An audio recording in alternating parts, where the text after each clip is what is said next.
Buenas tardes. Hoy, 7 de noviembre del año 2018, siendo las 2:50, el juez 17 Penal Municipal con funciones de control de garantía instala audiencias preliminares de libertad por vencimiento de términos que solicita el apoderado judicial de Julio. En el radicado 0800 1600 2017 00579. En razón de lo anterior, la instalamos previo a que las partes intervinientes nos identifiquemos. Fiscalía.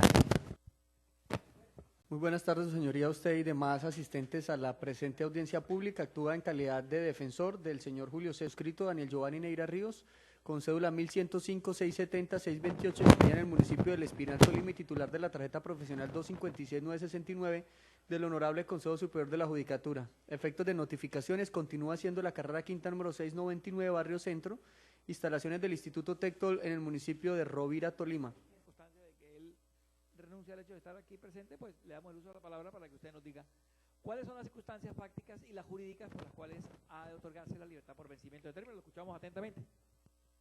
Muchas gracias, su señoría. De manera breve y concreta, solicito ordenar la libertad inmediata del señor patrullero retirado Julio, quien actualmente se encuentra con detención intramural en la cárcel de Sabana Larga Atlántico por orden del Juzgado de Garantías Bacrín de esta ciudad por su presunta responsabilidad en las conductas de concierto para delinquir y tráfico de estupefacientes. Libertad que se pide en virtud de lo establecido, el requisito objetivo del parágrafo primero del artículo 307 de la ley 906, dado el hecho de que ha transcurrido más de un año desde la fecha de la imposición de la medida de aseguramiento. Para evidenciar ello, corro traslado de folios 1 al 8 de las actas de audiencia concentrada que celebró el doctor Ricardo Méndez Díaz en calidad de juez de garantías, en donde claramente se observa que la medida de aseguramiento se impuso el día 19 de julio del año 2017, por lo que la misma venció el pasado 19 de julio del 2018. Y pese a que el legislador estableció que cuando el proceso se surta ante la justicia especializada, o sean 3 o más los acusados, se puede prorrogar ese término, la Fiscalía General de la Nación no hizo uso de la facultad petitoria de prórroga y por lo tanto desde el 19 de julio del 2018 la privación de la libertad de mi cliente se torna prolongada de manera ilegal. Ahora bien,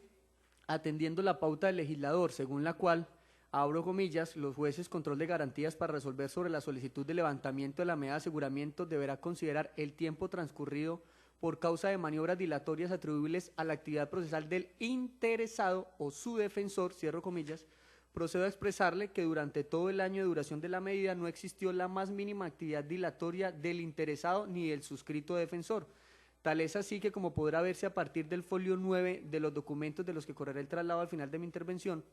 la Fiscalía, habiendo logrado la medida de aseguramiento el 19 de julio del 2017, decidió dejar pasar todos los días restantes del mes de julio del 2017, todo el mes de agosto, todo el mes de septiembre, todo el mes de octubre y medio mes de noviembre para radicar su escrito de acusación de un proceso que venía organizando desde el año 2014, como lo evidencia el radicado matriz, que no es otro que el 08001 60 99 031 2014 00060. Ello para significar que, teniendo la medida de aseguramiento una vigencia de un año, la Fiscalía se gastó 4 meses de ese año para su labor de elaboración del escrito, dejando solo 6 meses de saldo para que el señor juez de conocimiento hiciera su labor de enjuiciamiento. El escrito entonces quedó como fecha de radicación el 14 de noviembre del 2017 y las diligencias le correspondieron al Juzgado Único Especializado de la ciudad de Barranquilla, quien no utiliza para este proceso los días restantes de noviembre del 2017, ni tampoco diciembre del 2017, ni mucho menos enero, ni tampoco febrero, sino que deja la audiencia de formulación de acusación para el 14 de marzo del 2018, como consta en folio 43 de los documentos de los que correré traslado. Es decir, que a los 4 meses que duró la carpeta en manos de la Fiscalía, luego de la imposición de la medida, se le sumaron otros 4 meses más del proceso, con el expediente quieto en el juzgado de conocimiento, para un total de 8 meses en los que la medida de aseguramiento quedaba entonces con un saldo de solo 4 meses para completar ese año. Esa audiencia del 14 de marzo del 2018 no se pudo realizar porque, sin justificación alguna, el abogado José Alfredo Cordero, que no tiene ningún vínculo con mi cliente ni conmigo, presentó una solicitud de aplazamiento el día 19 de febrero del 2018. Sin embargo, no expuso ninguna motivación para la misma, ante lo cual el juez de conocimiento no tomó ninguna acción al punto que ni siquiera le llamó la atención. Y adicionalmente, el abogado Manuel Humberto Cáceres Forero, que no tiene ningún vínculo con mi cliente, ni mucho menos conmigo, a menos de 24 horas de la diligencia, dijo estar incapacitado por 3 días por un médico particular. Y el abogado Leobaldi Aarón Acuña, que tampoco tiene ningún vínculo ni con mi cliente ni conmigo, sencillamente no fue porque no quiso, en tanto que no presentó la más mínima excusa por la no comparecencia, ante lo cual el juez de conocimiento tampoco dijo nada. Con el código de manera textual, su señoría exige mirar no qué hicieron los defensores del proceso en grupo, sino que dice es que en este tipo de audiencias preliminares se debe considerar abro comillas, la actividad procesal del interesado o su defensor, cierro comillas, es decir, la actividad puntual de Romero Díaz como persona a libertar o de Daniel Giovanni Neira Ríos como su defensor. Le pongo de presente, señor juez, que muy puntualito llegué a la audiencia del 14 de marzo del 2018, al punto que para poder cumplir con ese compromiso judicial tuve que pedirle al Honorable Tribunal del Tolima que reprogramara una audiencia contencioso administrativa de nulidad y restablecimiento del derecho, como puede verse a folio 44 del traslado. Por lo tanto, no podría entonces ni siquiera llegarse a pensar que exista una postura de bancada de la defensa, en este caso puntual, ni nada que se le parezca, no solo porque mi domicilio profesional ni siquiera es en esta ciudad, sino lo es en el municipio de Rovira, Tolima, lejos de cualquier posibilidad de reunión con los demás procesados o de algún plan o estrategia de defensa, y el solo hecho de tener que correr otra audiencia, en este caso una contenciosa, para acudir a la audiencia del 14 de marzo, aún en medio del paro que tenía en ese entonces la aerolínea Bianca, la única que vuela en conexión Ibagué-Bogotá, Bogotá-Barranquilla para esa época, y sin embargo llegué. Ello demuestra entonces que no existe ningún interés de participar de algún tipo de maniobra dilatoria que tengan algunos otros defensores. Al no hacerse esa audiencia el 14 de marzo del 2018, el señor juez de conocimiento deja pasar todos los días restantes de marzo sin realizar la diligencia, todo el mes de abril sin hacer la audiencia, todo mayo sin hacer la audiencia, todo junio sin hacer la audiencia, y la fijó solo para el 4 de julio del 2018. O sea que existió una inactividad de la carpeta del proceso por 4 meses más mientras mi cliente seguía preso. Al llegar ese 4 de julio del 2018, nuevamente estuve muy puntual en la sala de audiencias, en donde nuevamente los mismos abogados que no se presentaron a la audiencia en marzo, Manuel Cáceres Forero y el doctor Jorge Alfredo Cordero, tampoco se presentaron a la audiencia de acusación y por lo tanto la misma no pudo realizarse. Al respecto debo señalarle, su señoría, nuevamente que como el código de manera textual exige mirar no qué hicieron los defensores del proceso, sino que en esta audiencia se mira la actividad procesal del interesado, de Romero o de su defensor, Neira Ríos, el suscrito asistió a la diligencia y más que eso pedí el uso de la palabra para pedirle al señor juez de manera pública, al señor juez de conocimiento, que tomara los correctivos del caso para que los abogados asuman con gallardía su misionalidad, y por eso solicité de manera puntual la compulsa de copias disciplinarias contra aquellos defensores que no estaban asistiendo, lo que no hizo eco en el señor juez, quien no compulsó las copias, sino que fijó la fecha para el mes de octubre del 2018, es decir, que pasara todo julio, pasara todo agosto, pasara todo septiembre, prácticamente se terminara todo octubre, es decir, cerca de 4 meses nuevamente de inactividad del proceso. Ello entonces, su señoría, esa intención de que se compulsaran copias disciplinarias para obligar a los demás defensores a asistir y que se pueda obtener una pronta y efectiva justicia, pues hace que no pueda aplicarse la figura ilegal de bancada de la defensa, porque pedir que sancionen a colegas dentro del mismo proceso no es propiamente la consecuencia de algún tipo de acuerdo defensivo entre los abogados, sino muy por el contrario, es que este defensor no le interesa llegar a generar incluso la enemistad de los demás abogados con tal de que se garanticen los intereses exclusivamente de mi prohijado. Para demostrarlo aquí enunciado, corro traslado del acta de audiencia del día 4 de julio del 2018, visible a folios 45 al 47, donde se aprecia la constancia de la petición de compulsas que realicé. Estando entonces parados en esa fecha del 14 de julio, pues tenemos entonces que 5 días después es donde llegamos al 19 de julio, que es donde se configura la causal alegada por completarse el año y es lo que genera la petición de que la medida sea levantada por haber transcurrido el término máximo que estableció el legislador sin que la medida hubiese sido objeto de petición de prórroga. Es de anotar, su señoría, que esta petición de audiencia de libertad por vencimiento de término se calendó 15 de octubre del 2018, como se evidencia folios 48 y 49 del traslado, pero fue recibida formalmente en el centro de servicios el día 22 de octubre del 2018, como se observa en el certificado de la empresa 472, impreso a color, visible a folio 50 del traslado.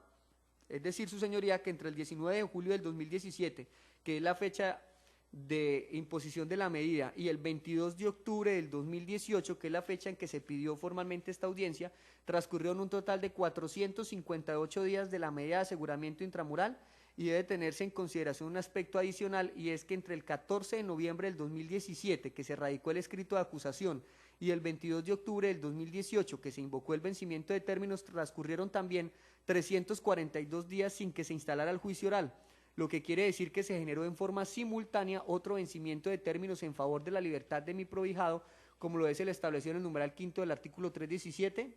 con el debido aumento por ser justicia especializada, y estamos entonces que 342 es muy superior al término de 240 días que fijó el legislador, y por lo tanto con ese doble vencimiento de términos es que ruego de su estrado decretar la libertad para que mi cliente pueda defenderse sin necesidad de estar encerrado en una celda. Petición esta en la que pongo de presente la decisión de tutela del 28 de septiembre del 2018, visible a folios 51 al 56, en donde bajo la ponencia del honorable magistrado doctor Jorge Eliezer Mora Capera y con la unanimidad de la votación, dado a que contó con el respaldo en la confirma de los también magistrados Jorge Eliezer Cabrera Jiménez y Demóstenes Camargo de Ávila, el Honorable Tribunal Superior de Barranquilla, en su sala cuarta de decisión penal, tuteló el derecho fundamental de mi cliente Julio César Romero Díaz y ordenó al juez de conocimiento que tome los correctivos necesarios tendiente a evitar el aplazamiento de las audiencias, pero además, en el numeral tercero se ordenó compulsar copias a la sala disciplinaria del Consejo Superior de la Judicatura para que se investigue si las acciones u omisiones tanto de los servidores públicos, juez y fiscal, como de los apoderados que actúan en el presente proceso, excepto el apoderado del accionante, y esta parte la resalto, excepto el apoderado del accionante, están inmersos en faltas disciplinarias. Adicionalmente, dentro del fallo se puede apreciar lo siguiente, abro comillas: el Procurador 45 Judicial 2 Penal solicitó impulso a la investigación el día 13 de septiembre del 2018, a razón de que el juez es responsable del proceso penal y debe desarrollarse a la mayor celeridad posible, además de no llevarse a cabo la audiencia de formulación de acusación y aprobación de los preacuerdos, incumpliéndose con los deberes consagrados en el Código Disciplinario del Abogado y Código Disciplinario Único. La Sala encuentra falencias por parte del juzgado accionado al no efectivizar los postulados legales que impidieran la dilatación del proceso penal, como la pronta designación de un defensor público a los imputados que no presentan apoderados de confianza, quienes no han tenido representación en las dos audiencias fallidas de formulación de acusación. De esta manera, el juzgado accionado no ha llevado el proceso penal dentro del principio de celeridad por fijar las diligencias con intervalos de varios meses, sin tomar acciones contra los defensores que han dilatado el proceso, quienes han incumplido con lo consagrado en la Ley 1123 del 2007 y Ley 734 del 2002, para así llevar a aplicar una justicia pronta y efectiva dentro del marco legal correspondiente. Continúa la sala diciendo: es pertinente recordarle al juez de conocimiento que como director del proceso tiene en sus manos un abanico de posibilidades enmarcadas en los poderes disciplinarios que le otorga la ley penal vigente, los cuales puede hacer efectivo en situaciones como la suicidita en el subexamen. Habida cuenta que de no hacerlo sería una omisión en el cumplimiento de sus deberes como funcionario judicial e indirectamente estaría avalando las demoras que se han presentado. Luego entonces puede concluirse que efectivamente sí existe una transgresión al derecho fundamental al debido proceso del accionante frente a la mora judicial en la que ha incurrido el juzgado, pues ha permitido que se aplacen las audiencias de manera casi que folclórica, sin haber tomado los correctivos necesarios, como se dijo en líneas anteriores. Por lo tanto, señor juez de garantías, lo justo es que su señoría, como garante de derechos constitucionales y siguiendo lo que dice el honorable tribunal de su propio distrito judicial, ordene la libertad inmediata de mi cliente por haber transcurrido ese año, superado ese año que era el término máximo de la medida, por no haberse prorrogado la misma y por no haberse iniciado el juicio oral, pese a que se superó el término de los 240 días, pero teniendo precisamente en cuenta que si bien han existido unas dilaciones por parte de algunos defensores, en la misma no ha sido partícipe el suscrito, por eso es que no podría aplicarse el término de bancada a la defensa, pues es evidente que en esta situación es un caso muy puntual en donde el propio tribunal ha determinado que se deben investigar absolutamente a todos los sujetos procesales menos al suscrito, lo que evidentemente ha generado entonces que sea el propio Tribunal Superior del Distrito Judicial de Barranquilla el que haya entonces dejado claro que no tiene ningún tipo de interés el suscrito profesional del derecho en participar de algún tipo de maniobra y por lo tanto no puede asumir consecuencias o cargas que no le corresponden, menos cuando ellas irían en detrimento del derecho a la libertad de la persona que represento. Adicionalmente, su decisión, su señoría, se podría interpretar por la opinión pública, incluso por los colegas que litigan en esta capital del Atlántico, como un estímulo a quienes cumplimos fielmente con el ejercicio de esta hermosa profesión. Distinta decisión muy seguramente podría llegarse a tomar frente a peticiones similares de libertad que llegaran a elevar otros togados en este mismo asunto, en virtud a que con cada uno de ellos habría que hacerse un debate totalmente independiente. Por lo tanto, su señoría, corro traslado de los soportes documentales a los que me he referido, incluyendo el fallo del honorable tribunal, haciendo una claridad, y es que la privación de la libertad pues, se ordenó bajo el número de erradicación matriz 2014-00060,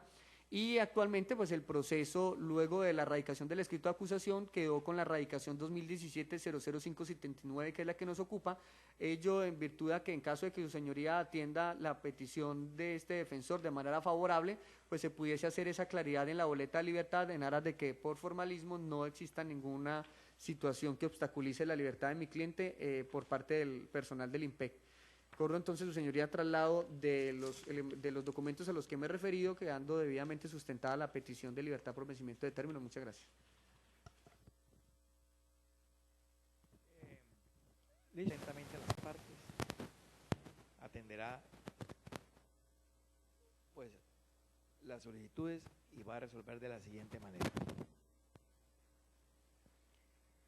El artículo 230 de la Constitución Política establece que los jueces en sus providencias están sometidos al imperio de la ley y que la jurisprudencia, la doctrina y los principios generales del derecho son criterios auxiliares en la interpretación. En casos susceptibles de prórroga, los jueces de control de garantías para resolver sobre la solicitud de levantamiento o prórroga de las medidas de aseguramiento privativas de la libertad deberán considerar, además de los requisitos contemplados en el artículo 308 del Código de Procedimiento Penal, el tiempo que haya transcurrido por causa de maniobras dilatorias atribuibles a la actividad procesal del interesado o su defensor, caso en el cual dicho tiempo no se contabilizará dentro del término máximo de la medida de aseguramiento privativa de la libertad. Entonces, que el término de un año no podrá contarse como pretende la defensa, sino que el año no opera de manera automática, sino que hay que establecer dos aspectos importantes de orden procedimental, como la ley lo ha establecido. En primer lugar, hay que tener en cuenta los requisitos del artículo 308 y en segundo lugar, hay que tener en cuenta la actividad procesal o las maniobras dilatorias. Y aquí es donde la defensa descansa su argumentación, diciendo entonces que en la ley, y la ley es clara en establecer que la actividad procesal o las maniobras dilatorias deben ser atribuibles a la actividad procesal del interesado. Una interpretación aislada de esa norma podríamos conducirnos a llegar o aterrizar a lo que la defensa quiere pregonar, que como quiera que yo no he contribuido como defensa a la dilación por parte de otros abogados, entonces, juez, usted entienda que la ley estableció que es la actividad procesal de la persona quien lo solicite y no la actividad de los otros que acompañan en el proceso. Pero olvida la defensa igualmente que el legislador estableció que en el levantamiento o en la prórroga debe igualmente enseñarle al juez que los requisitos del artículo 308 se mantienen. Sin embargo, no lo dijo al momento de la petición, sino que empezó a desarrollarlo al momento en que la Fiscalía le planteó la prórroga. Pues bien, ¿qué es lo que quiso decir el legislador entonces frente al tema de los delitos o de la competencia exclusiva de los jueces especializados? Frente a la prórroga o frente al levantamiento, que se debe tener en cuenta por parte del juez de control de garantías, y así lo vino a establecer, los requisitos contemplados en el artículo 308. El legislador, ¿qué quiso decir con ello? ¿Por qué el juez de control de garantías debe tener en cuenta los requisitos? Pareciera entonces, o se entendiera, que el juez de control de garantías volviera a realizar una nueva valoración frente a los requisitos para establecer una nueva prórroga. O pareciera entonces que el juez de control de garantías tuviera en cuenta que los requisitos allí planteados pudieron haber desaparecido, o que los requisitos que plantea el artículo 308 frente a la inferencia razonable y frente a los fines constitucionales se mantienen incólumes. Yo diría que lo que el legislador quiso plantear con la prórroga de la medida de aseguramiento es que si los requisitos de inferencia razonable están allí porque no surgen hechos nuevos, elementos materiales probatorios nuevos que puedan llevar al convencimiento dentro de un plano de probabilidad de que efectivamente la inferencia razonable que acusa en contra de la persona que hoy peticiona a través de su apoderado judicial la libertad, pudieran haber desaparecido. Y si desaparecen, lógico es que el legislador dijo, pues entonces, ¿por qué se mantiene la prórroga? ¿En razón de qué? Ahora, frente a los temas de los fines constitucionales, desconozco exactamente cuáles fueron los fines constitucionales que tuvo en cuenta el juez homólogo, porque quien me peticiona no me los presentó, ni me los dio. Entonces uno acude aquí a lo que dice el artículo 140, que las intervenciones de la parte se entienden de buena fe. Yo diría igualmente que cuando el artículo 307 en su parágrafo estableció el término de maniobras dilatorias atribuibles a la actividad procesal del interesado, el legislador en su formación de la norma quiso dirigirla no a un conglomerado social en sí, o sea, no todo a una vinculación criminal en sí, sino que lo que quiso el legislador fue dirigirlo específicamente a la persona, como individualmente podría vincularse. Porque ustedes pueden ver igualmente que el Código Penal colombiano establece, por ejemplo, frente a las responsabilidades y frente a la acción, es en la comisión del acto, o sea, el acto de la persona en sí.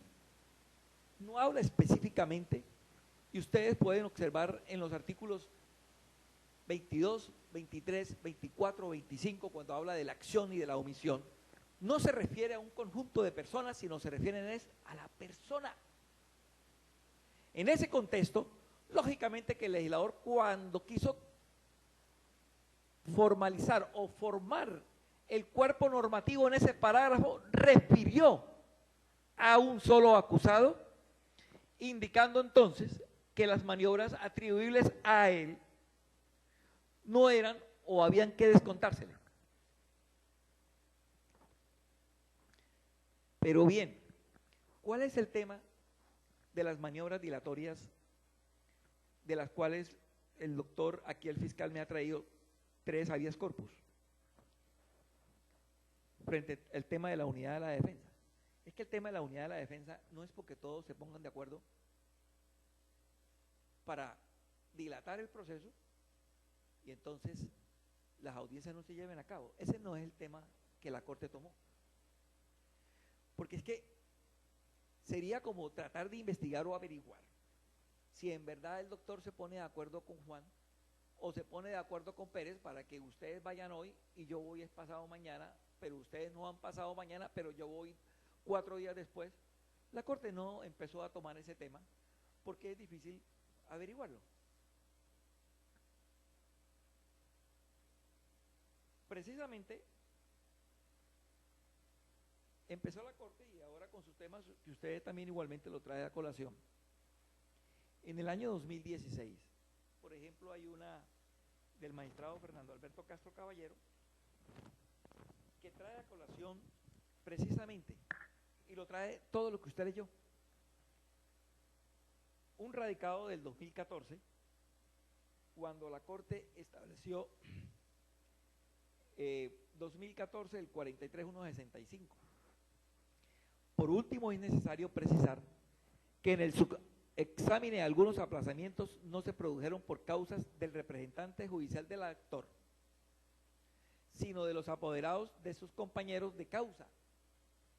Sin embargo, según se tiene definido la sala, el retraso atribuible a la defensa de los procesados, la cual conforma una unidad o una identidad de estatus, por lo que la tardanza ocasionada por la bancada de la defensa, entendida como un conjunto, no puede ser alegada por uno de los enjuiciados como excusa para acceder a la libertad provisional. Frente a ese tema, ¿qué es lo que quiso decir la Corte allí? La Administración de Justicia, representada por ese juez especializado, tiene unos poderes correccionales.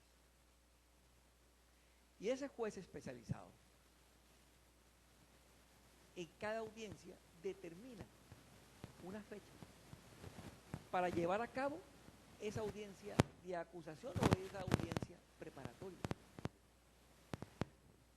Pero que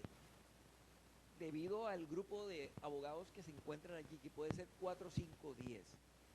hace difícil que todos concurran el día en que el juez así lo determine. Entonces la Corte, ¿qué es lo que dice allí? La Corte lo que dice es que la Administración de Justicia nada tiene que ver en la libertad, porque es que el castigo de la libertad provisional por vencimiento de término corre por cuenta del Estado a través de ese juez representante, porque ese juez representante, teniendo las correcciones o las capacidades que le da la ley para hacer que las audiencias no se dilaten, no hace nada por el asunto, pero en este caso el juez programa audiencias, lógicamente aquí, como lo dice la defensa, 4 meses cada tiempo. Y en ese momento es cuando la defensa deben abarcar al juez para decirle que 4 meses fijando fecha estaría haciendo lo que la ley no establece, porque recuérdense que el artículo 175 habla de unos términos en que deben de correr entre la acusación, la preparatoria y el juicio. En esa medida, de conformidad con la regla interpretativa que se viene de citar, la queja del recurrente carece de sustento,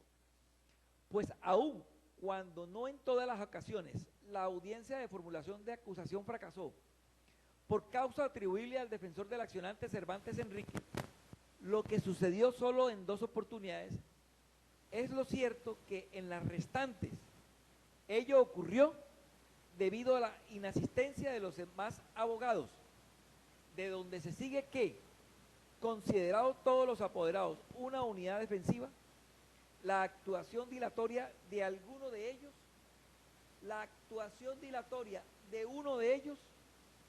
no favorece la pretensión liberatoria de los demás, quienes, valga resaltar, tampoco hacen parte de la Administración de Justicia pese a su condición de defensores públicos. Lo dice allí, en la medida en que alegaron que esos eran abogados de la defensa pública. En razón de lo anterior, lo que quiso decir la Corte en ese momento, en conceptos de habeas corpus, es eso lo que hemos venido predicando. O sea, es decir, lo que no se busca aquí es unidad de defensa, es que todos se pusieron de acuerdo a no venir. lo que el doctor dice aquí en su defensa o en su alocución, en su argumentación es, si yo no me pongo de acuerdo con ellos y mi defensa es independiente, usted, juez, no tiene por qué entonces vincularme a mí como una unidad de defensa. Lo que pasa es que la Corte estableció que en esos eventos en que existen un cúmulo de abogados, hay un estatus de defensa, hay una unidad de defensa.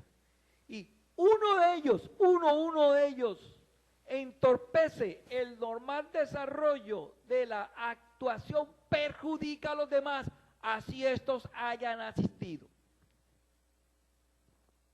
En esas consideraciones, lógicamente que el juez de control de garantías no puede acceder a la primera solicitud de levantamiento de medida. ¿Por qué? La defensa no estableció a prima facie y de manera clara y precisa por qué los requisitos del artículo 308 permanecían allí. Y dos, la maniobra dilatoria, no de ella, sino de los demás defensores, no han permitido que el señor juez especializado llevara a cabo la audiencia. Por lo tanto, entonces, los términos no están consagrados allí. Vuelvo y repito, no porque el legislador dijo que las medidas de aseguramiento tenían un año, automáticamente operan. No, no operan de manera automática. Deben hacerse las consideraciones que la ley estableció para que allí produzca. Segundo término. Entiendo yo también igualmente la preocupación, no es la primera que hace aquí el doctor Neira, no es el primer abogado que se queja del juez especializado, porque aquí han venido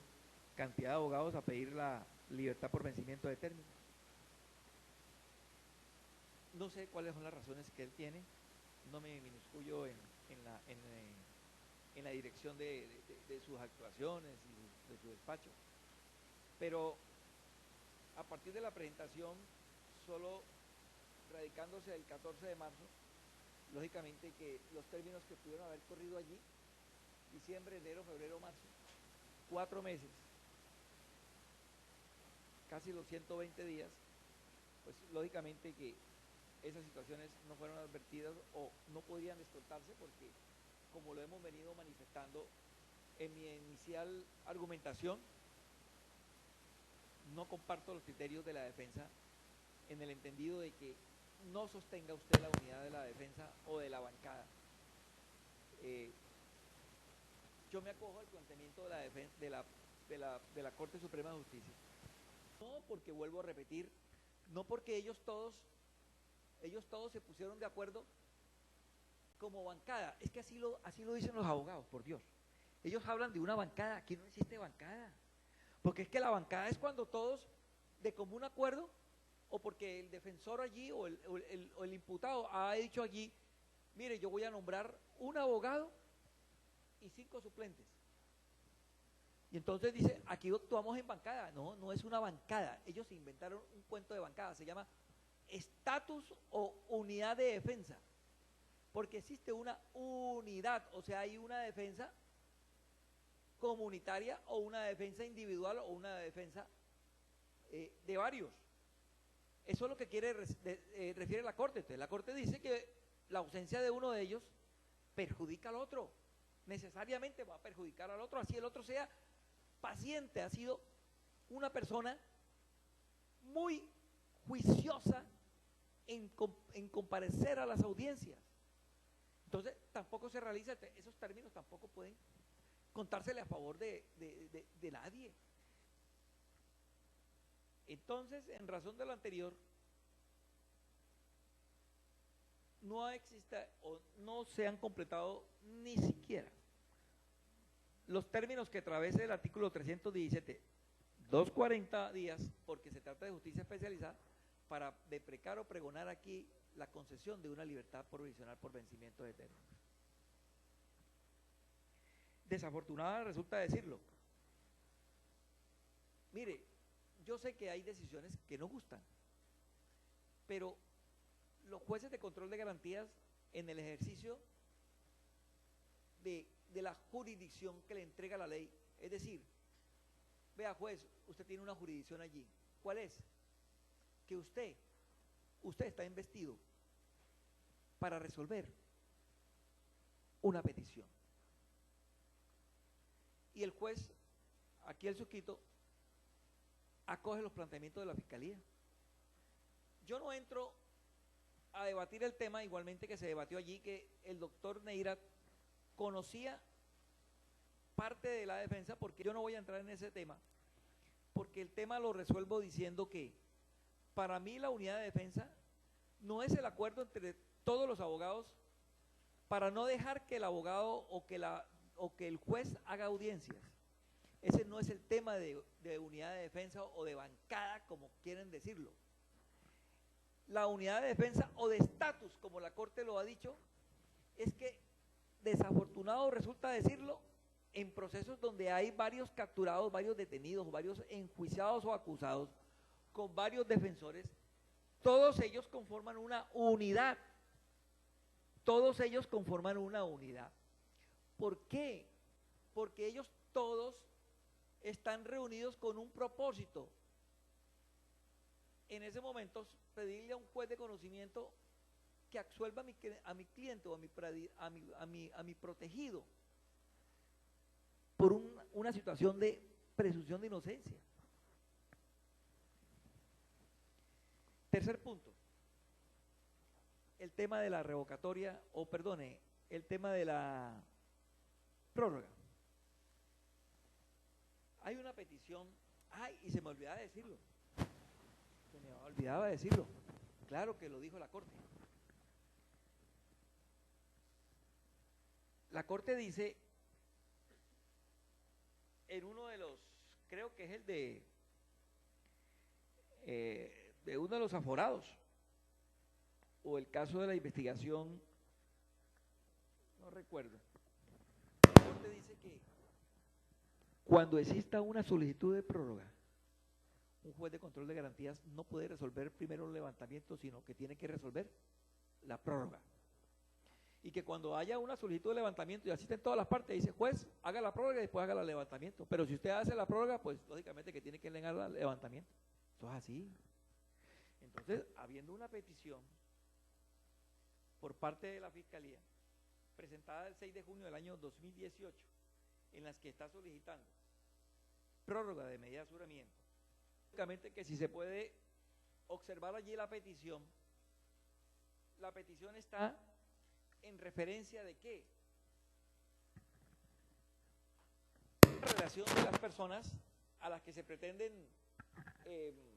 pedir la prórroga y, doctor, sin establecer en unos casos los datos de la defensa. En unos se establecen los datos de la defensa, pero sin especificar, por ejemplo, las direcciones a donde deben de ser notificados. Entonces, por ejemplo, en el caso del señor acusado número 11, Julio, aparece el lugar de nacimiento, nombre de la madre, rasgos físicos, lugar de residencia, cárcel modelo, Barranquilla, sin especificarse por ahí el nombre de la persona que se pretende notificar. Por eso igualmente diría yo que esa prórroga, doctor, debe hacerse dentro del mismo proceso de la cual está peticionado, y en este momento yo no voy a resolver esa petición. Debe hacerse aquí, debe notificarse en debida forma a todas las partes, quiénes son los abogados actuales, usted los conoce, haga una buena notificación, infórmele al centro de servicios quiénes son los abogados de cada uno de ellos, y pienso yo igualmente que el centro de servicios estará presto para fijar nueva fecha con todos sus abogados y todos sus personas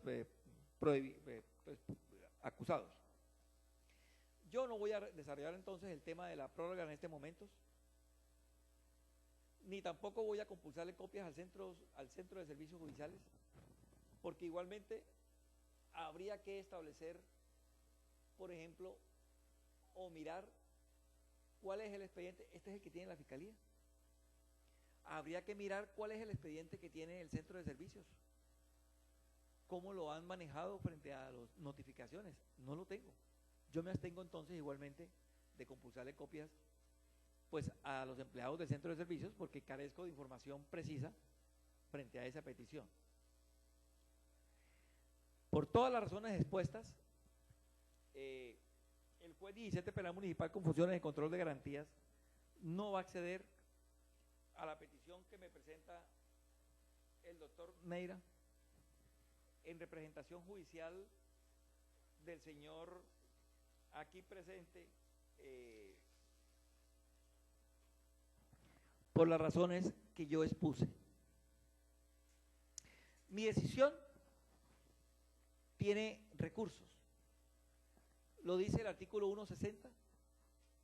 162, cuando habla de los autos, todo lo que debe contener un auto, y dentro de los autos dice, mencione los recursos, señor juez, a que le cabe esa decisión para que las partes conozcan y la pueden interponer en el mismo momento. Contra mi decisión caben los recursos de reposición y apelación. Niego la petición de levantamiento de la prórroga, niego la petición de conceder la libertad por vencimiento de términos. No voy a desarrollar el tema de la prórroga en la medida en que hay una petición allí que está en el Centro de Servicios y debe desarrollarse en ese momento procesal. Por esas razones, entonces, le traslado a los sujetos procesales para que interpongan los recursos ordinarios de ley que repone, que en estos momentos tienen. Fiscalía. Sin recursos, su señoría. La defensa. Señoría, interpongo el recurso de apelación que sustentaré una vez así me lo permita. De una vez, doctor. Sí, voy a ir facilitando. Muchas gracias, señoría. Voy a facilitarle lo que el doctor me dio. Okay. Vamos a concederle posibilidad. Este es suyo, doctor. Y ya de paso todo lo suyo. Espéreme por acá. Doctor, le doy el uso a la palabra para que usted interponga el recurso de apelación. Y después, como lo dice el artículo 178 del Código de Procedimiento Penal, a los dos recurrentes, en este caso Fiscalía, sí quiere hacer uso de su derecho. Adelante, doctor. Gracias, su señoría. En primera medida, debo manifestar que existe un claro disenso con su decisión,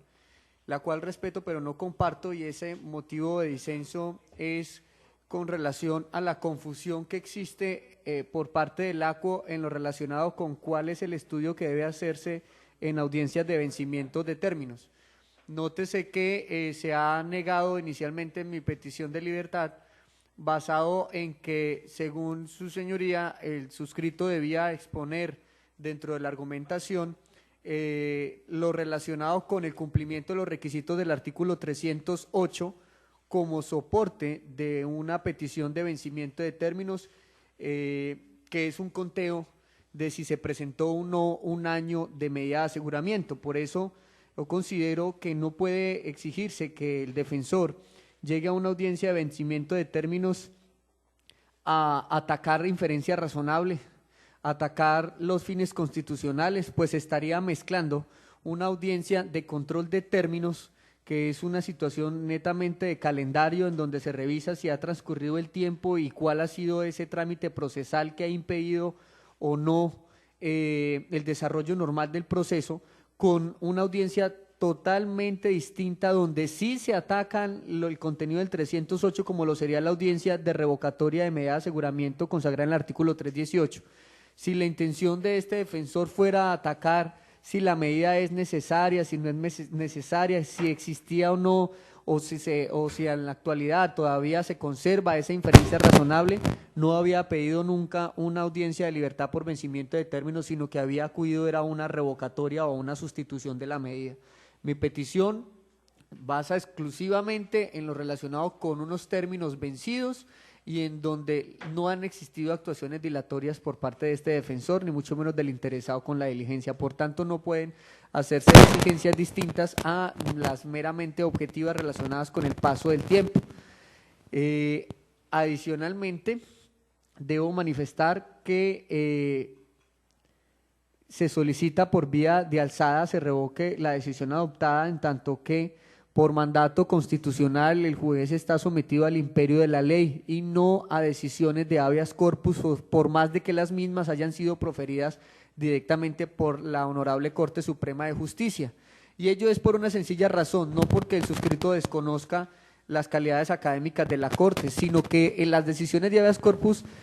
generan un análisis muy particular de cada caso en concreto y no puede equipararse la decisión que se ha tomado frente a un individuo en particular con los demás individuos. Tal es así que, por ejemplo, la existencia de un habeas corpus en un caso hipotético de 20 procesados y se haya concedido la libertad al procesado número 1, no significa que los 19 restantes de manera automática recobren su libertad, porque la decisión de habeas corpus, por más de que en ese caso hipotético de los 20 haya generado un análisis de la carpeta, del proceso, para mirar los términos y las actuaciones procesales, no puede aplicarse ni siquiera a los 19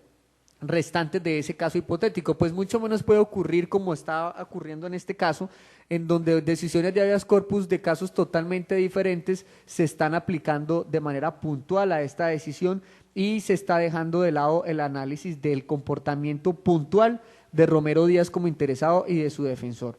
Ha dicho el ACUO que la Corte ha venido aplicando lo relacionado con la bancada de la defensa por una razón puntual, y es que la justicia no puede ponerse a averiguar si los abogados se reunieron o no a mirar cómo demoraban el proceso, de vaya usted y luego no voy yo, no vaya usted y luego no voy yo, y algo así fue el apunte que hizo su señoría en su motivación, pero en este caso la Administración de Justicia sí hizo esa averiguación,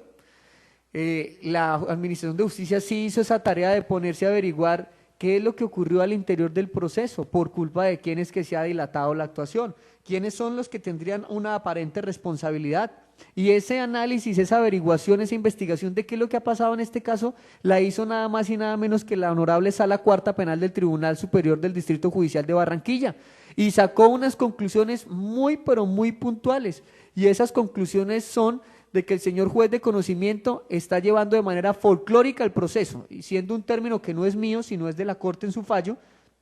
que califica de manera folclórica la manera en que se está adelantando este proceso penal, y concluye además que el señor juez de conocimiento es el que está permitiendo que el proceso no avance, porque incluso hay abogados que ni siquiera se presentan y no se toman la molestia de al menos justificar con una notica a mano su inasistencia, pero que no son objeto del más mínimo llamado de atención, incluso aunque en la sesión de audiencia del 4 de julio, yo como profesional del derecho di lo que popularmente se conoce como dar bombo, es decir, como de pedir que el juez se amarrara la toga, por usarlo en un término muy populares, y tomara una decisión puntual y concreta por el irrespeto frente a los que sí asistimos. El señor juez en su intervención dijo que la defensa, la labor del abogado no representa ingresos fijos y que todos tienen derecho a buscar trabajito, y entonces que pueden atender otras audiencias, y que tal vez es que los clientes no les han pagado los abogados, y entonces que pues hay que entender eso y que uno va donde le pagan. Y en esa explicación que negó de manera que rechazó rotundamente la petición de compulsa de copias, que con norma en mano, citándole artículo por artículo cuáles eran las medidas correctivas que el señor juez podía aplicar y pidiéndole que las aplicara, en más, contando con el respaldo de una profesional del derecho que también se encontraba en la audiencia, la doctora Natalie, que apoyó mi petición, e incluso un defensor, Natalie Salgado, incluso un defensor que pidió que se convocara al Ministerio Público a ese tipo de diligencias para que llegara a hacerse un reemplazo de los abogados inasistentes en próximas ocasiones. No existió ninguna manifestación al respecto. Es más, el honorable tribunal, cuando realizó su fallo, cuando lo estaba organizando, pudo encontrar que aunque el señor juez ante esa audiencia del 4 de julio, donde hubo un defensor que no se presentó, ordenó requerirlo y le dio un término para que explicara su inasistencia, y pese a ello el defensor ni siquiera quiso darle una explicación al señor juez, no le contestó, y el señor juez no tomó ninguna decisión al respecto, ni siquiera un llamado de atención. Entonces, por eso esas decisiones de habeas corpus que aquí se han invocado no pueden aplicarse a Julio, porque el escenario de este proceso es totalmente distinto. No se trata de un simple aplazamiento de uno u otro abogado, se trata de un juez que ha sido permisivo frente a ese tipo de aplazamientos, y por eso la responsabilidad de que el proceso no avance, esa maniobra dilatoria, pudiera señalarse incluso al señor juez. Y lo digo con el mayor de los respetos, pero es que ha sido el propio tribunal el que ha ordenado que se le abra un disciplinario. E incluso el tribunal ordenó una investigación disciplinaria frente al honorable representante de la Fiscalía, que si bien ha asistido a todas las diligencias, se ha observado una especie de interés, así lo percibió el tribunal, de dilatar la actuación con el propósito de obtener la mayor cantidad de preacuerdos posibles. Así lo entendió el tribunal, así lo exterioriza, al punto que, por ejemplo, la audiencia del 4 de julio, los abogados que no se presentaron,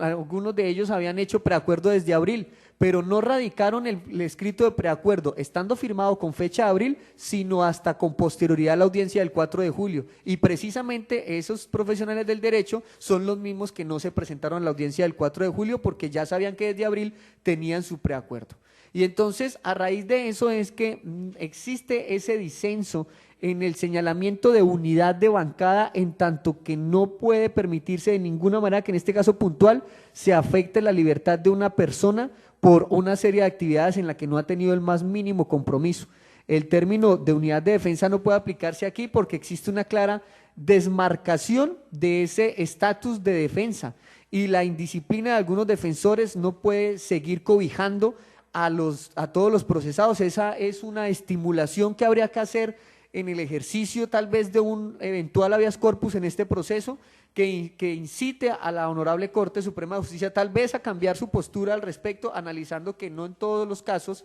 hay simples aplazamientos y que los demás defensores guarden silencio y simplemente vayan dejándose llevar en el normal desarrollo del expediente, sino que en este caso puntual el defensor de quien reclama la libertad ha sido quien se ha parado a decir no más aplazamientos y tómense las medidas correctivas, y por eso este trato debe ser supremamente distinto. Por lo tanto, sobre todo cuando ya, como se ha reiterado, ha sido bajo el aval de la omisión del juez, y por tanto esa falta de control del juez de conocimiento sobre los sujetos procesales es lo que hace que la justicia deba ser castigada con la orden de otorgamiento de libertad, pues es la misma justicia la que, teniendo todas las medidas coercitivas para obligar a que el proceso avance, no las ha aplicado,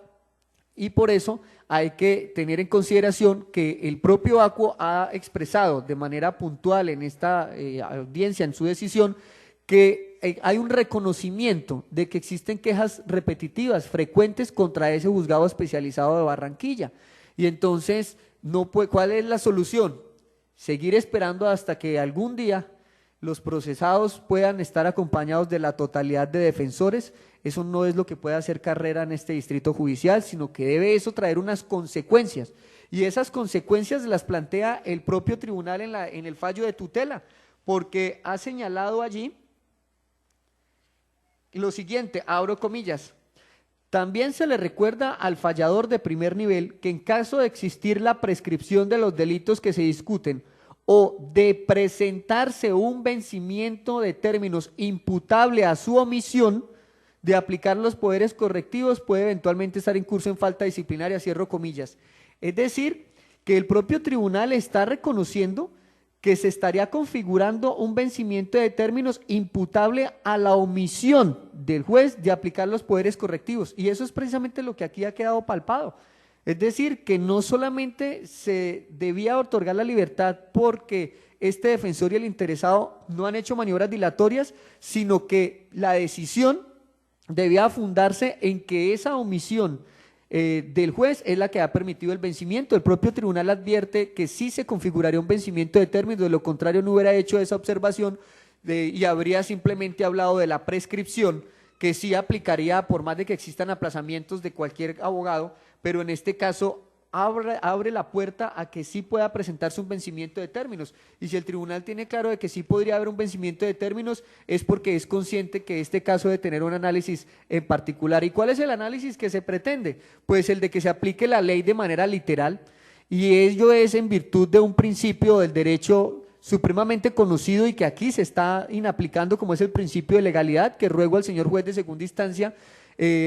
aplique, y es bajo los siguientes interrogantes: si la norma indica que debe analizarse cuáles son las actividades dilatorias del interesado o su defensor, surge la pregunta: ¿y quién es el interesado? Respuesta: Julio César, por ser el preso. Y surge la siguiente pregunta: ¿y cuáles son las dilaciones de ese interesado? Respuesta: ninguna. Antes, por el contrario, es el propio interesado el que obtuvo una acción de tutela a su favor en medio de la desesperación de ver que el proceso no avanza, para que cese la manera folclórica, términos del tribunal, en el que se ha llevado el presente proceso. Y entonces surge la otra pregunta: como la norma indica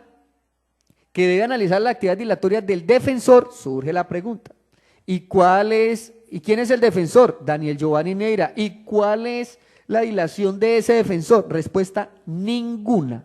Ni siquiera he avalado o he legitimado con mi silencio el aplazamiento de los defensores, sino que he manifestado siempre mi inconformismo en todos los niveles. Por tanto, no comparte este defensor el planteamiento del señor juez que dice que acoge lo expuesto por la Corte, en tanto que mientras haya un cúmulo de abogados existe una unidad o una bancada de la defensa y que por lo tanto la inexistencia de uno de ellos deba que se afecte a todos los demás procesados precisamente por la existencia de esa unidad. Y no se comparte ello es porque ninguno de esos casos es igual a este proceso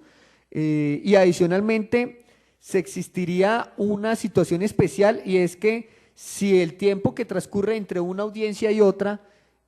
son 4 meses, por 2 mesitos más y completa medio año, pues ese término no puede ser descargado a los defensores, a ninguno de ellos,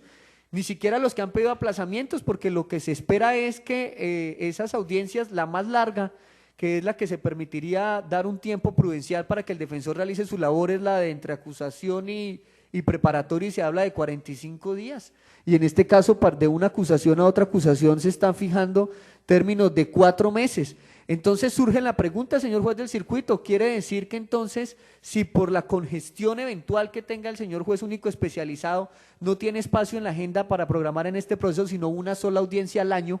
y entonces ese día uno de los defensores tiene un accidente de tránsito en la entrada del centro cívico y no puede participar, la siguiente audiencia sería el próximo año siguiente, y esos 12 meses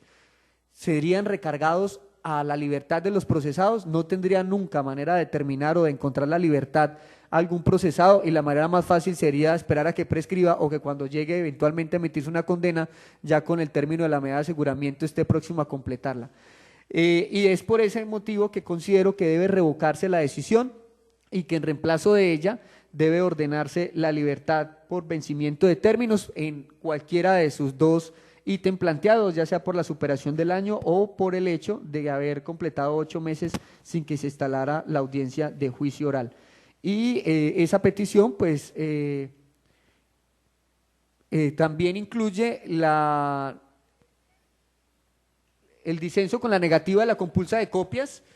que ha negado el despacho contra los funcionarios del Centro de Servicios Judiciales, en tanto que en el expediente obran claramente cuáles son las direcciones. Dentro del traslado que se corrió en el momento de mi petición, aparece que si yo fui citado a la audiencia de marzo desde el mes de diciembre, es porque el despacho tiene la dirección en el expediente. Adicionalmente ha mencionado el señor fiscal, cuando se hizo su intervención, que hubo una audiencia de libertad por vencimiento de términos el 23 de noviembre del 2017, que era por la tardía en el escrito de acusación, y esa convocatoria se hizo por el Centro de Servicios Judiciales, lo que significa que sí se cuentan con las direcciones, y lo que se estaría generando es una omisión de los funcionarios, sobre todo cuando el suscrito ha permitido hasta la notificación vía WhatsApp, como aparece en las solicitudes de audiencia de garantías, e incluso las ha recibido a través de correo electrónico, y por tal motivo no existe excusa alguna para que transcurran 5 meses sin que exista tan siquiera la programación en la convocatoria de esta defensora, una audiencia que sin duda alguna incumple los términos del artículo 160, y entonces se incluye dentro de mi petición una apelación, dentro de mi intervención, la apelación contra esa medida que negó esa compulsa, porque precisamente la carencia de eventuales elementos para proferir o no una sanción será la autoridad competente la encargada de recolectar los datos de si existían o no la suficiente información para notificar, no pudiéndose descargar esa actividad de notificación en una de las partes como es la Fiscalía, en tanto que la única obligación de notificar que tiene la Fiscalía es a las víctimas, y en este proceso no están. Entonces, bajo esa postura he dejado claro cuál es el disenso, el hierro judicial y la petición que hago al señor juez del circuito. Muchas gracias. Conforme lo enseña el artículo 177 del Código de Procedimiento Penal, vamos a conceder el recurso de apelación en el efecto devolutivo, que implica que no se suspende el cumplimiento de la decisión adoptada ni el procedimiento mismo ante el inmediato superior, para que conozca de la misma. Damos por terminado esta audiencia hoy, 7 de noviembre del año 2018, siendo las 5:22. Muchas gracias.